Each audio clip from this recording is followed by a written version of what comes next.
Welcome back to another video and welcome to 2026. I have been uploading consistently on YouTube now for 5 years, over 5 years. I uploaded my first videos to this channel 10 years ago. I think I've done over 230 videos now that have been published on this channel. I've made even more than that.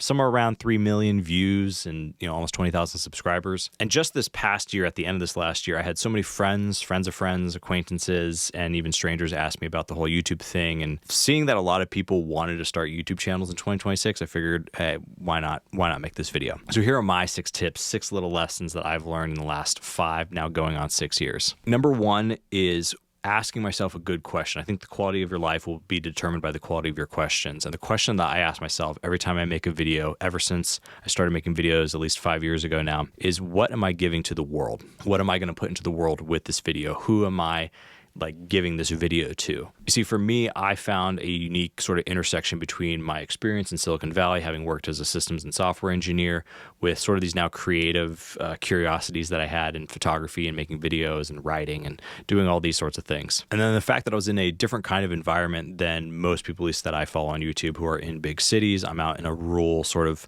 small, landlocked state as far as population goes. Combining all of those things made for a unique niche or a unique channel and just allowed me to be myself here on YouTube. And from there, I was able to start making videos about photography and technology, and that was really fun. I had a lot of fun in the early years. I'm still having a lot of fun, but I had to adapt. Last year was one of the craziest years of my entire life.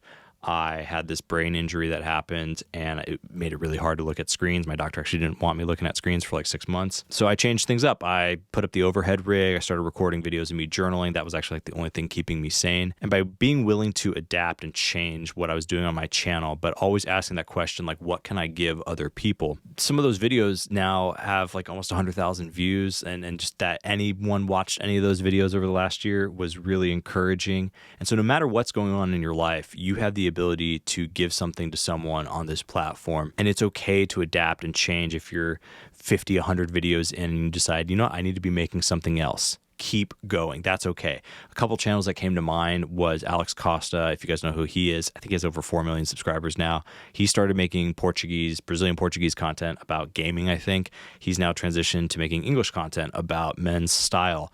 Allison Anderson, who started out making makeup tutorial videos, which I did not know her back then, but now I follow her channel, and she's got one of the most interesting and exciting travel channels in all of YouTube. So don't feel like you have to pick a niche and stick with it, or that you have to come up with like some perfect intersection of all the things. Allow yourself to just ask that question, what do I want to put in the world today? And that's what I've asked of myself every single day that I've shown up here to make a video. And I know that's going to be the question that allows me to keep making content 5 more years on, hopefully, and beyond. Always be generous when generating content. Okay, number 2 is the gear skill tree. I have a lot of people ask me, should I just buy a big, nice camera? They've seen my setup here in the studio. First things first, you should have good audio. If you have serviceable video, which you can easily get from your phone camera, if it's made in the last 5 years, more than likely, get good audio. You can get one of these DJI mics. I just had it around here. Where is it? It's underneath that. That's great. One of these little tiny mics that clips onto your shirt or something, has built-in noise canceling you can turn on.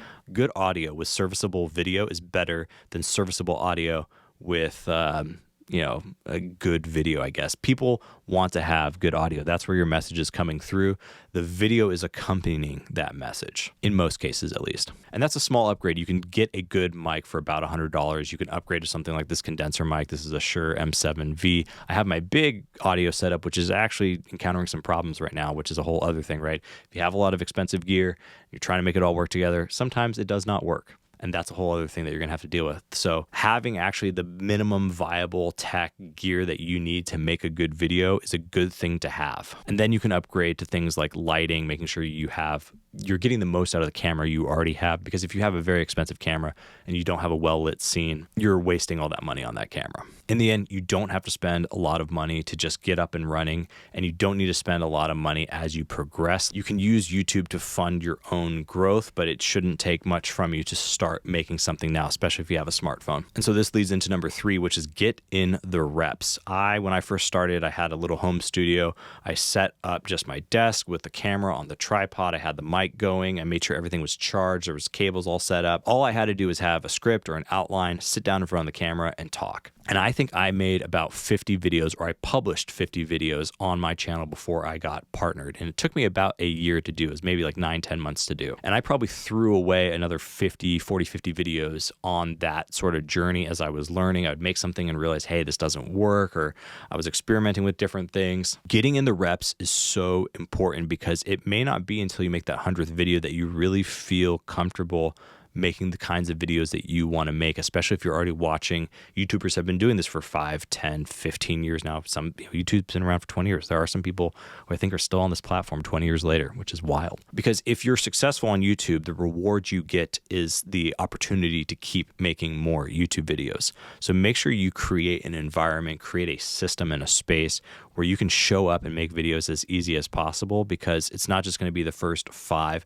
15 or even 50 videos, but you want to make sure you're set up to enjoy making videos at 500 videos and maybe even 1,000 videos and beyond. Just keep getting those reps and keep in mind that first point about what am I giving to the world. You'll be able to keep going. This leads me to my fourth tip, which is conversations make content. I was so worried when I first started out that I might not have enough ideas. I'd been banking ideas in my notes app. I had like 100 different outlines at least, and some of those were fully scripted out videos with shot lists and things that I wanted on screen. But I realized once I started actually producing those videos, I never ran out of ideas. And as I started publishing videos, I started getting more ideas. Now my ideas folder in my notes app has over 500 ideas, right? And this is because when you put things out into the world, there's a conversation to be had about it. Yes, you're going to get some hateful comments in the comment section. That's totally fine. If you've already worked in retail or food hospitality, you've already dealt with this. Just ignore that. Keep going. I've had so many good conversations though with not just friends and family members, but I've made new friends and met new people because of my YouTube channel. And all those conversations lead to either the refinement of a idea that I already had for a video, or it leads to a new idea for a video that I would not have gotten otherwise. And this is one of those places where, because there are so many creators on YouTube, you can leave a comment on someone else's video, a video that you probably were already going to watch before, leave an encouraging comment or just an acknowledgement that you enjoyed someone else's work. And I find that just by continually putting myself out there and appreciating what other people are doing and entering into some of these conversations in a way that's providing value allows me to find more ideas than I can even make, to the point that I have a content map out through the first half of this year and starting to go beyond. And I'm really excited about the things I get to make, because I know there's people on the other side who want me to make those videos and are going to enjoy receiving whatever it is I'm putting out there. Oh, and shout out to my friend Becky Ashwara, my internet friend, for this comment, because that's what inspired this video. Okay, tip number 5 is stay real. I think the worst piece of advice someone can give you is to just stay positive or be positive. On YouTube especially, people can smell fakeness from a mile away. 2025 was arguably one of the worst years I've ever had in my life. My mom had passed away. I got this crazy brain injury working on the house. I fell. I was not supposed to look at screens, all this stuff. My daughter was born this summer with a rare genetic disease that's led to dozens and dozens and dozens of appointments and having to do medical stuff and procedures and medicine and medication, all these things. But rather than being down and over focused on that, what that's allowed me to be, when I asked how can I be real and find a way to be generative and generous from this place, I went out on Substack and started writing more about that journey of my mom and her cancer. And I found a very important spiritual exploration that I needed to go on. And then by sharing that with other people, I've now connected with hundreds of people. I think almost 1,000 people follow me on Substack now, that I would have never met had I not started showing up and writing on that platform. Same thing with my brain injury. I would not have made all those journaling videos this past year and gotten into sort of more the analog tech and pen and paper writing type stuff had I not had this injury that was keeping me from being able to make the tech and video creative type content that I really enjoy making. So I get to now have two different sort of